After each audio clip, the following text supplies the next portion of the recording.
Welcome back to Nostalgianomics. My name's Alex. Today we are going to talk about the top 5 biggest mistakes or pitfalls that you can fall into when getting back into collecting or investing in Pokemon or other TCGs or other collectibles in general.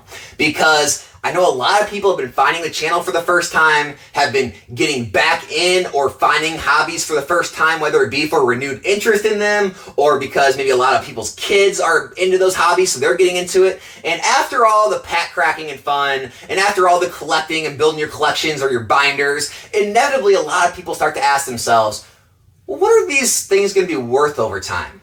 And then once you get past that, you start thinking, well, maybe I should invest in more of these and try to grow more value and more money over time. And that inevitably leads you to channels like mine. And so I've been back in this hobby and other hobbies for the past 8 years now. I've seen a lot of things that work, a lot of things that don't work, a lot of things that used to work but really don't anymore. And I thought I could help save everyone out there from making any of those mistakes so that you can enjoy the hobbies and actually, hopefully do pretty well financially in them as well. So the first biggest mistake I see is listening to others. And look, it's human nature. You get into something, you immediately seek out the ones with the most followers, right? The largest collections or net worths in whatever you're in. The largest connections. You see a lot of people in the space that are well respected in their pictures or videos, and it immediately gives them instant credibility. The issue is, like I talked about things that used to work that don't anymore, Pokemon went through some pretty massive booms in the past 8 years. One was back in 2015 with the Pokemon Go cell phone game, which was a worldwide massive success, which really put Pokemon back on the map again.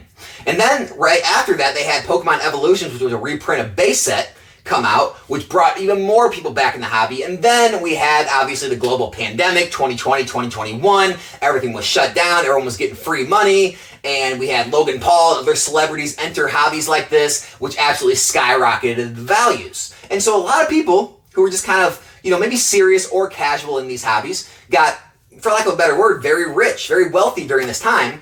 And the issue is anyone finding this info now or finding these old 2, 3, 4, 5-year-old videos and collections and pages now are getting a very warped view of what works now. Because a lot of things that used to work back before all that happened don't work anymore. A lot has shifted in the market. And so what I tell people is, hey, take in all the information from a lot of different sources, right? Do your own research after you get all those different opinions, right? Go to sites like TCG Fish, Pokedata.io. You can see the chart patterns over time. You can see how cards and products have performed, and then you can make your own decision on what works for you.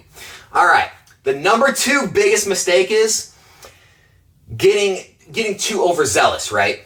Getting into credit card debt, throwing way too much money at a hobby that you just found when you don't really have too much information on it, and it gets people in very bad situations. It gets people having to, sell off their collection or investment way too early just to pay off the credit cards or just because they need money for their personal lives because they didn't really think it through fast enough. And so just do not jump in too fast. Make sure you are putting in a little time and effort and kind of learning what you're doing, and also getting a realistic budget in place of money you can afford to have sit in collections or sit in investments that you don't need tomorrow, so that you aren't having these credit card bills come due or personal life bills come due, and you have to offload your collection even though you're going to end up taking losses and you're getting out of it way too prematurely. And so that's really one of the other biggest things I see people doing. So just be patient. Don't get into the whole fear of missing out, the FOMO thing, and think you have to jump in things just because you see a YouTuber saying you need to.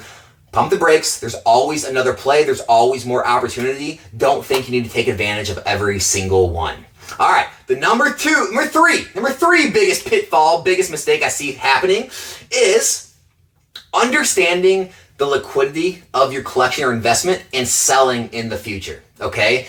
I know a lot of collectors hate even thinking about selling their collections, but a lot of investors, they have it in mind they're going to sell at some point down the road. However, understanding liquidity of this is the biggest obstacle, because look, you could have some really rare and niche items that you've seen, sales on that, really the value should be up here. But when you list your item, the value up here, you can't find any buyers, and you get a lot of lowball offers, and then maybe eventually one goes at auction and it goes way lower, but you don't want to take that lower price. And that's kind of the issue that goes in with liquidity.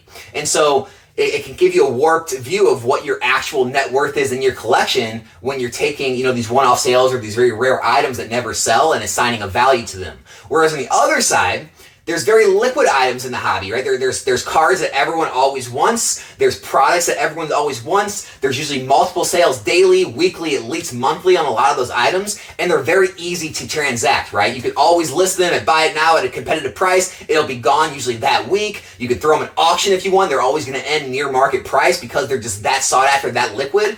And so that needs to be in your mind. Maybe not as much for the collectors, because collectors are going to collect what they like, and they're just going to have to deal with, what the market's doing in the future. However, the investors especially, you're going to want to make sure that what you're moving into is going to have liquidity in the future. And sometimes it's you don't know, but other times you do, right? If you're into, very low interest cards or pop cards that maybe sell once in a 6 months or a year, and it's very hard to ever find sales data, very hard to ever find people looking at them. And then there's other cards that you see literally selling daily. There's other sealed items that you see selling daily.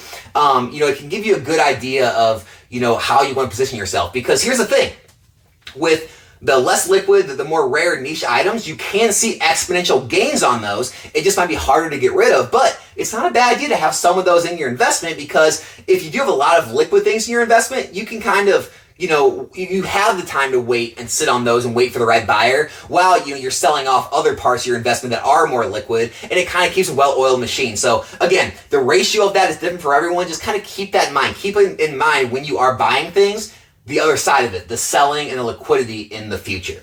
All right, the number 4, we're almost there, stick with me. Thanks for being with me this long, guys. Hey, if you're not subscribed to the channel, consider subscribing if you like the style of content. Just wanted to throw that in there. So the 4th biggest mistake or pitfall I see people falling into is taking the advice of, just buy what you like.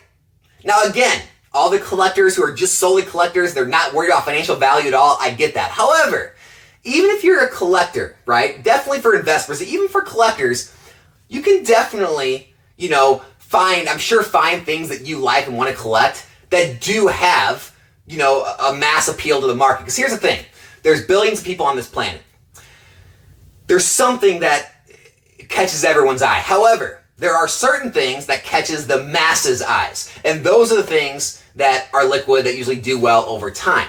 And so when you just buy what you like, that could be very bad advice, because if someone has a different view of what they like and they just buy up all these things they like, you can see those things just absolutely tank in value over time. You can see no one want to buy them in the future.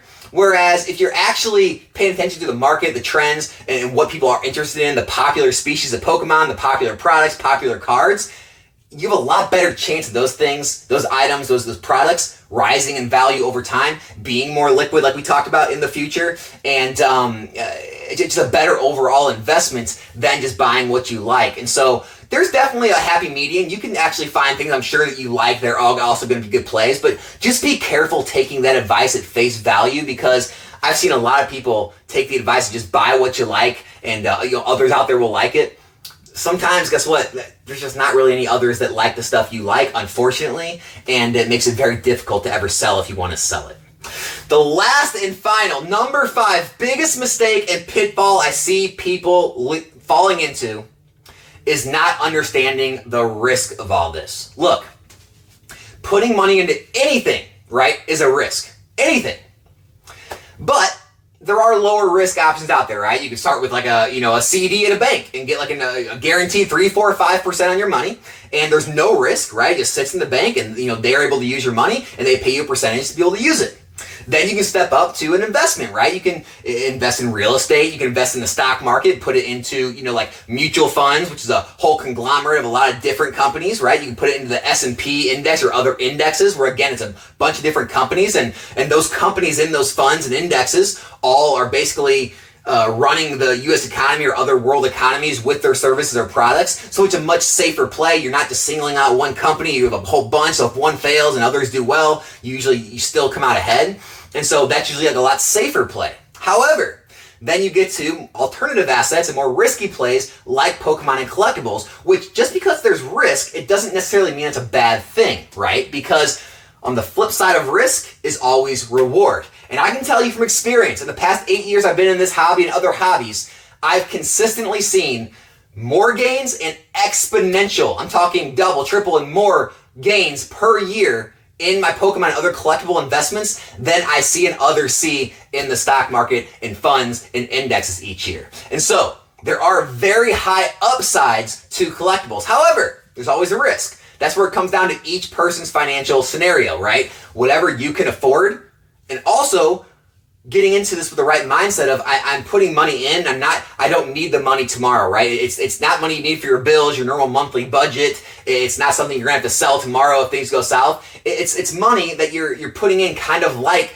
thinking of it like a 401k or like another investment where I'm putting it in, I'm holding it for the long haul, and then, if it comes a time when things rise to a certain amount or I'm happy with the gains I've made, then I can sell because I'm choosing to, not because I'm forced to. Because being forced to sell things, that's usually always when people take losses, lose money, take less than they're actually worth, and just kind of blow things out because they need the money.